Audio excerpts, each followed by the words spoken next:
Afin de séparer un mélange d'éthanol et d'acétate de pentyl, nous avons réalisé une distillation.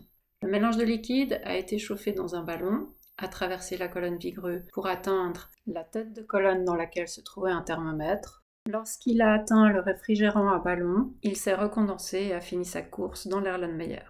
Le relevé de température des vapeurs qui arrivent en tête de colonne montre une température qui reste d'abord stable à température ambiante, qui augmente violemment jusqu'à presque 80 degrés, qui reste à nouveau stable, qui ensuite redescend pour augmenter à nouveau violemment jusqu'à près de 140 degrés, pour rester plus ou moins stable avant de redescendre jusqu'à température ambiante. Le graphique a cette allure parce que le thermomètre est situé en tête de colonne, c'est-à-dire qu'il ne mesure la température que des vapeurs qui arrivent en contact avec lui. Donc dans un premier temps, il n'y a aucune vapeur qui s'élève du ballon et en conséquence, la température relevée est la température ambiante. Et d'un coup, eh bien, il y a les vapeurs d'alcool qui arrivent. Quand il y a ces vapeurs d'alcool, la température mesurée sera celle de la température d'ébullition de l'alcool. Lorsqu'il n'y a plus de vapeurs d'alcool qui arrivent, la température redescend. Elle pourrait redescendre jusqu'à température ambiante. Mais avant que ce soit le cas, eh bien, il y a les vapeurs d'acétate de pentyl qui arrivent et donc on relève la température d'ébullition de l'acétate de pentyl. Lorsque tout a été distillé, il n'y a de nouveau plus de vapeur qui arrive et donc